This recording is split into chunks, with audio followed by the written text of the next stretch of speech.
All right, Megan, thank you. Tonight, changes ahead for the Henrico County School Board after its chair shares an offensive social media post. The now deleted post was in connection to Dr. Seuss Enterprises and the company's decision to stop publishing 6 books because of racist and insensitive imagery. On your side at 6, Henrico reporter Karina Bolster is live in the county's East End following a special meeting today to talk about the issue. Karina, fill us in.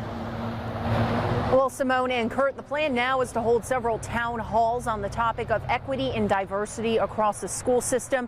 Meanwhile, the school board voted unanimously today to take part in culture sensitivity training, which is required of all full-time staff. We can't just give lip service to this.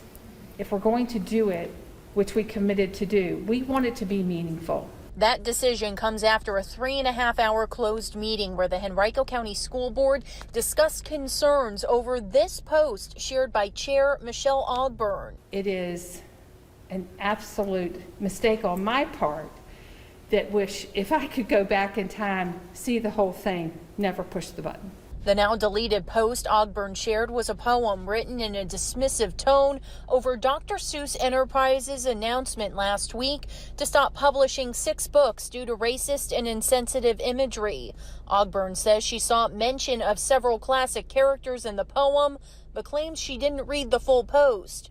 Additionally, she says this photo of the Grinch raising his middle finger was not attached at the time. I was mortified by what I saw. Ogburn says the post was on her personal page for several hours before she removed it and wrote an apology. However, criticism has poured in over the last few days. A petition was started to hold the school board accountable for racial equity.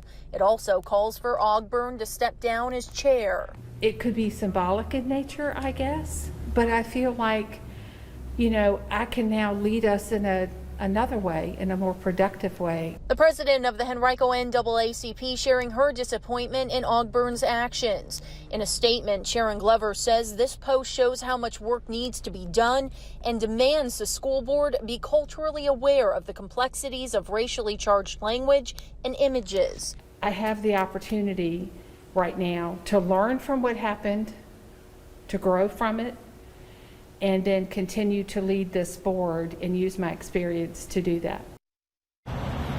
Now, I'm told the town halls on equity and diversity are expected to be held around the spring break time. Once we learn those official dates, we'll be sure to let you know.